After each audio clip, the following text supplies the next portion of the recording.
നമസ്കാരം, നിങ്ങൾക്ക് എല്ലാവർക്കും പാർട്ട് ടൈം ട്രേഡറിന്റെ ഒരു പുതിയ ഇൻഫർമേറ്റീവ് വീഡിയോയിലേക്ക് ഒരിക്കൽ കൂടി സ്വാഗതം. അപ്പൊ നമ്മൾ ഇന്നത്തെ വീഡിയോയിൽ വളരെ ഇൻഫർമേറ്റീവ് ആയിട്ടുള്ള ഒരു ടോപ്പിക്കാണ് നമ്മൾ കവർ ചെയ്യാൻ പോകുന്നത്. നമ്മളൊക്കെ ലോങ് ടൈമിലേക്ക് ഇൻവെസ്റ്റ് ചെയ്യുന്നവരായിരിക്കും. അപ്പൊ നമ്മൾ ഇൻവെസ്റ്റ് ചെയ്യുന്ന സമയത്ത് നമ്മുടെ പോർട്ട്ഫോളിയോനെ നമ്മൾ പ്രൊട്ടക്ട് ചെയ്യേണ്ടതായിട്ടുണ്ട്, ഒരു ടെമ്പററി കറക്ഷൻ ഉണ്ടാകുന്ന സമയത്ത്. അപ്പൊ അത് നമ്മൾ എങ്ങനെയാണ് ചെയ്യുന്നതെന്നാണ് നമ്മൾ ഈ വീഡിയോയിൽ പറഞ്ഞു തരാൻ പോകുന്നത്. അപ്പൊ നമുക്ക് മാർക്കറ്റ്, നമ്മുടെ കയ്യിൽ ഒരു പോർട്ട്ഫോളിയോ ഉണ്ടാവും. ആ ഒരു പോർട്ട്ഫോളിയോ ഞാൻ എക്സാമ്പിൾ ആയിട്ട് കാണിച്ചു തരാം. നമ്മുടെ കയ്യിൽ ഒരു പോർട്ട്ഫോളിയോ ഉണ്ടാവും. ആ ഒരു പോർട്ട്ഫോളിയോയിൽ കുറച്ച് സ്റ്റോക്സ് ഉണ്ടാവും,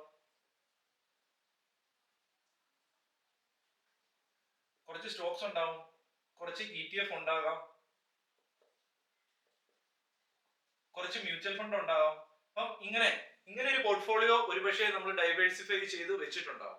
അപ്പം ഇങ്ങനെ ഒരു പോർട്ട്ഫോളിയോ നമ്മൾ ഹോൾഡ് ചെയ്ത് ലോങ് ടൈമിലേക്ക് വെച്ചിരിക്കുന്നു, അല്ലെങ്കിൽ ഒരു ഷോർട്ട് ടൈമിലേക്ക് നമ്മൾ വെച്ചിരിക്കുന്നു. അപ്പൊ അങ്ങനെ ഒരു സിനാരിയോയിൽ മാർക്കറ്റിൽ ഒരു പെട്ടെന്ന് കോവിഡ് അല്ലെങ്കിൽ വാറ് ഇങ്ങനെയുള്ള സിറ്റുവേഷനിൽ ഒരു ടെമ്പററി കറക്ഷൻ ഉണ്ടാകുകയാണ്. അപ്പൊ നമുക്ക് തീർച്ചയായിട്ടും നമുക്കറിയാം മാർക്കറ്റ് കറക്ഷൻ ഉണ്ടാകുമെന്ന് നമുക്ക് ഏകദേശം നമുക്കൊരു ഉറപ്പുണ്ട്. ആ ഒരു സാഹചര്യത്തിൽ മാർക്കറ്റ് താഴോട്ട് പോകുന്നതനുസരിച്ച് നമ്മുടെ പോർട്ട്ഫോളിയോയുടെ വാല്യൂവും താഴോട്ട് പോരും. അപ്പൊ ഈ ഒരു സാഹചര്യത്തിൽ നമുക്കറിയാം ടെമ്പററി കറക്ഷൻ ഉണ്ടാവുന്നത്. ആ ഒരു സമയത്ത് നമുക്ക് പോർട്ട്ഫോളിയോനെ ഒന്നുകിൽ നമുക്ക് സെല് ചെയ്യാം, നമുക്ക് ഈ ടോട്ടൽ ആയിട്ടുള്ള പോർട്ട്ഫോളിയോ സെല് ചെയ്ത് കളയാം, അതിനുശേഷം എപ്പോഴാണോ മാർക്കറ്റിലെ കറക്ഷൻ നിൽക്കുന്നത് ആ ഒരു സാഹചര്യത്തിൽ പോയി നമുക്ക് ബൈ ചെയ്യാം. അല്ലെങ്കിൽ നമ്മൾ വെറുതെ ഇരുന്ന് കഴിഞ്ഞാൽ, ഒന്നും ചെയ്യാതിരുന്നു കഴിഞ്ഞാൽ, നമുക്ക് ഒരു പ്രോഫിറ്റ് കണ്ടതിന് ശേഷം അത് താഴോട്ട് പോരുന്ന സമയത്ത് ആ ഒരു ലോസ് നമ്മൾ നോക്കിക്കൊണ്ടിരിക്കേണ്ടി വരും. നമുക്കൊന്നും ചെയ്യാൻ പറ്റത്തില്ല. പോർട്ട്ഫോളിയോ നല്ലൊരു ഹൈയിൽ നിൽക്കുന്ന പോർട്ട്ഫോളിയോ വാല്യൂ വീണ്ടും കുറഞ്ഞു വരും. പിന്നെയും കുറെ നാൾ വെയിറ്റ് ചെയ്തതിനു ശേഷമാണ് മാർക്കറ്റ് മുകളിലേക്ക്, ഇന്ത്യൻ എക്കണോമി മുകളിലേക്ക് പോകുന്നത്, ഇന്ത്യൻ മാർക്കറ്റ് മുകളിലേക്ക് പോകുന്ന അനുസരിച്ചായിരിക്കും നമ്മുടെ പോർട്ട്ഫോളിയോ വളരുന്നത്. അപ്പൊ ഇങ്ങനെ ഒരു സാഹചര്യത്തിൽ വലിയ ആൾക്കാർക്കും വലിയ ഇൻവെസ്റ്റേഴ്സിനും ഈ ഒരു കാര്യങ്ങൾ, ഞാൻ ഈ ഹെഡ്ജിങ് എന്തിനാണ് ഉപയോഗിക്കുന്നത് അറിയാം. പക്ഷെ കുറച്ച് ആൾക്കാർക്ക്, കുറച്ച് ഇൻവെസ്റ്റേഴ്സിന് ഇതുവരെ ഈ ഒരു മെത്തേഡ് അറിയത്തില്ല. അപ്പൊ അവർക്കും കൂടെ പറഞ്ഞു കൊടുക്കാൻ വേണ്ടിയാണ് ഈ വീഡിയോ ചെയ്യുന്നത്. നമ്മൾ ഹെഡ്ജ് ചെയ്യുന്നത് വളരെ ഇമ്പോർട്ടന്റ് ആയിട്ടുള്ള കാര്യമാണ്. അപ്പൊ മാർക്കറ്റ് ഞാൻ എക്സാമ്പിൾ ആയിട്ട് കാണിച്ചു തരാം. കോവിഡിന്റെ ടൈമില് നമുക്ക് മാർക്കറ്റ് വാല്യൂ നിഫ്റ്റിനെ നോക്കുവാണെങ്കിൽ നമുക്ക് 12,000 എന്ന പോയിന്റിൽ നിന്ന് ഏകദേശം അപ്രോക്സിമേറ്റ് നമുക്ക് 8,000 എന്ന പോയിന്റിലേക്ക് ഒരു ഡിപ്പ് ഉണ്ടായി. ഇങ്ങനെയുള്ള സാഹചര്യത്തിൽ നമ്മുടെ പോർട്ട്ഫോളിയോ വാല്യൂ ഇവിടെ നമുക്ക് എത്രയാണോ അതിന്റെ 50% ഒക്കെ ലോസ് കാണേണ്ടി വന്നു അവരുടെ പോർട്ട്ഫോളിയോയിൽ. അപ്പം ആ ഒരു ലോസ് നമുക്ക് കവർ ചെയ്യായിരുന്നു. എങ്ങനെയാണ് കവർ ചെയ്യുന്നത്? നമുക്ക് ഈ ഒരു ടെമ്പററി നമുക്ക് ഈ കറക്ഷൻ ഉണ്ടാകുമെന്ന് നമുക്കൊരു സാധ്യതയുള്ള സിറ്റുവേഷൻസിൽ നമുക്ക് ഏതാനും മെത്തേഡ്സ് അഡോപ്റ്റ് ചെയ്യായിരുന്നു. ഒരു ഇൻവെസ്റ്റർ ആണെങ്കിൽ തീർച്ചയായിട്ടും അവര് ഫ്യൂച്ചറിനെ കുറിച്ചും അല്ലെങ്കിൽ ഓപ്ഷനെ കുറിച്ചും ഒന്നും അറിയത്തില്ലാത്തവരായിരിക്കാം. തീർച്ചയായിട്ടും നമുക്ക് കുറച്ച് മെത്തേഡ്സ് ഉണ്ട്. നമുക്ക് ഒരുപക്ഷെ അതിനെ മാനേജ് ചെയ്യാൻ വേണ്ടി നമുക്ക് ഒരു മെത്തേഡ് നമുക്ക് സിമ്പിൾ ആയിട്ട് ചെയ്യാൻ പറ്റുന്നത് എന്തായിരുന്നു? നമുക്കൊരു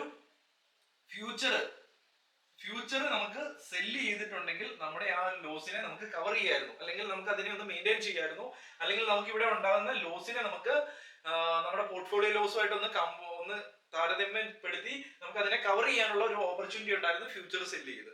അതുപോലെ തന്നെ നമുക്ക് രണ്ടാമത്തെ ഒരു കാര്യമാണ്, നമുക്ക് ഒരു പുട്ട് ഓപ്ഷൻ, അതായത് നമുക്ക് ഓപ്ഷനിൽ നമുക്കൊരു പുട്ട് ഓപ്ഷൻ നമുക്ക് ബൈ ചെയ്ത് നമ്മുടെ ആ ഒരു ലോസിനെ കവർ ചെയ്യാനുള്ള ഒരു ഓപ്പർച്യൂണിറ്റി ഉണ്ടായിരുന്നു.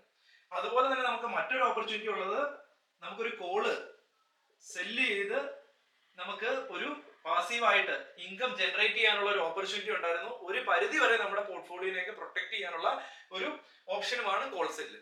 ഇവിടെ നമുക്ക് ഫ്യൂച്ചറും ഈ രണ്ട് ഓപ്ഷനിലുമാണ് വരുന്നത്. അപ്പൊ തീർച്ചയായിട്ടും ഇത് ഒരു ബേസിക് ആയിട്ട് ഈ കാര്യങ്ങൾ അറിഞ്ഞിരുന്നു കഴിഞ്ഞിട്ടുണ്ടെങ്കിൽ തീർച്ചയായിട്ടും നമ്മുടെ പോർട്ട്ഫോളിയോനെ നമുക്ക് പോർട്ട്ഫോളിയോനെ ഒരു ടെമ്പററി കറക്ഷനിൽ നിന്ന് നമുക്ക് പ്രൊട്ടക്ട് ചെയ്യാൻ പറ്റും. ഇത്രയാണ് ഞാൻ ഈ വീഡിയോയിൽ ഞാൻ ഒരു ഇൻട്രൊഡക്ഷൻ ആയിട്ട് പറയാൻ ഉദ്ദേശിച്ചത്. അപ്പൊ നമുക്ക് ഫ്യൂച്ചർ എങ്ങനെയാണ് സെല്ല് ചെയ്ത് നമ്മുടെ പോർട്ട്ഫോളിയോനെ നമ്മൾ പ്രൊട്ടക്ട് ചെയ്യാൻ പോകുന്നതെന്ന് നമ്മൾ ഈ ഡീറ്റെയിൽ ആയിട്ട് പഠിക്കേണ്ടതായിട്ടുണ്ട്. അതുപോലെ തന്നെ പുട്ട് ബൈ ചെയ്ത് നമുക്ക് എങ്ങനെയാണ് പോർട്ട്ഫോളിയോനെ നമുക്ക് കവർ ചെയ്യേണ്ടത്, ഇതുപോലെ കോൾ സെല്ല് ചെയ്ത് എങ്ങനെയാണ് അതിനെ മാനേജ് ചെയ്യുന്നതെന്നൊക്കെ പഠിക്കേണ്ടതായിട്ടുണ്ട്. നമുക്ക് നെക്സ്റ്റ് വീഡിയോയിൽ 1 by 1 ആയിട്ട് കാണാൻ സാധിക്കും. നമ്മൾ പോർട്ട്ഫോളിയോനെയാണ് നമ്മൾ ഹെഡ്ജ് ചെയ്യാൻ പോകുന്നത്. അപ്പം ടെമ്പററി ഒരു കറക്ഷൻ ഉണ്ടാകുന്ന സമയത്ത് ഒന്നുകിൽ പോർട്ട്ഫോളിയോ നമുക്ക് വിറ്റ് കളഞ്ഞതിന് ശേഷം നമുക്ക് വെയിറ്റ് ചെയ്യാം. അതല്ല സാഹചര്യത്തിൽ നമ്മൾ പോർട്ട്ഫോളിയോ വിൽക്കാൻ ഒരു താല്പര്യമില്ല, ആ ഒരു സമയത്ത് നമുക്ക് ഹെഡ്ജിങ്ങിലൂടെ നമ്മുടെ ലോസിനെ ലിമിറ്റ് ചെയ്യാൻ പറ്റും. അപ്പൊ നിങ്ങൾക്ക് ആർക്കെങ്കിലും ഒരു ഹെഡ്ജിങ്ങിലൂടെ ഒരു ട്രേഡിംഗ് പാസീവ് ഇൻകം ജനറേറ്റ് ചെയ്യാൻ താല്പര്യമുണ്ടെങ്കിൽ ക്രിപ്റ്റോയിൽ ഒരു നല്ല മെത്തേഡ് ഉണ്ട്. പേഴ്സണലി ഞാൻ ചെയ്യുന്ന മെത്തേഡാണ്. അത് പഠിക്കാൻ താല്പര്യമുള്ളവര് വീഡിയോ ഡിസ്ക്രിപ്ഷനിൽ ലിങ്ക് ലഭിക്കും. ആ ഒരു ലിങ്കിൽ വാട്സ്ആപ്പ് ഗ്രൂപ്പിൽ ജോയിൻ ചെയ്ത് അത് പഠിക്കാൻ സാധിക്കുന്നതായിരിക്കും. ഇത്രയാണ് എനിക്ക് പറയാനുള്ളത്. ഈ ഒരു 3 മെത്തേഡ്സും നമുക്ക് ഇൻഡിവിജ്വൽ ആയിട്ട് ഡീറ്റെയിൽഡ് ആയിട്ട് പഠിക്കേണ്ടതായിട്ടുണ്ട്. ഇതിപ്പം ട്രേഡ് ചെയ്യുന്നവർ മാത്രമല്ല ഈ ഫ്യൂച്ചറും ഓപ്ഷന്റെയും ബെനിഫിറ്റ് അറിഞ്ഞിരിക്കേണ്ടത്. തീർച്ചയായിട്ടും ഇൻവെസ്റ്റ് ചെയ്യുന്നവരും ഈ ഒരു ബെനിഫിറ്റ് അറിഞ്ഞിരിക്കേണ്ടത് വളരെ ഇമ്പോർട്ടന്റ് ആണ്. അപ്പൊ ഞാൻ വിചാരിക്കുന്നു ഈ വീഡിയോ നിങ്ങൾക്ക് വ്യക്തമായിട്ട് മനസ്സിലായെന്ന്. നമ്മുടെ പോർട്ട്ഫോളിയോ ഒരു ടെമ്പററി ആയിട്ട് ഒരു കറക്ഷൻ ഉണ്ടാകുന്ന സിനാരിയോയിൽ നമുക്ക് ഈ ഒരു 3 മെത്തേഡ്സിലൂടെയും നമ്മുടെ പോർട്ട്ഫോളിയോനെ നമുക്ക് മാനേജ് ചെയ്ത് നമ്മുടെ ലോസിനെ നമുക്ക് ലിമിറ്റ് ചെയ്യാൻ സാധിക്കുന്നതായിരിക്കും. ആ ഉണ്ടാകുന്ന ലോസ്, പോർട്ട്ഫോളിയോയുടെ ലോസ് നമുക്ക് പ്രോഫിറ്റ് ആയിട്ട് നമുക്ക് ഈ ഓരോ മെത്തേഡ്സിലും എടുത്ത് നമുക്ക് അതിനെ മാനേജ് ചെയ്യാൻ സാധിക്കുന്നതായിരിക്കും. വീഡിയോ ഇഷ്ടപ്പെട്ടു എന്ന് ഞാൻ വിചാരിക്കുന്നു. വീഡിയോ ഇഷ്ടപ്പെട്ട് കഴിഞ്ഞാൽ ബാക്കിയുള്ളവരും കൂടെ ഷെയർ ചെയ്യുക.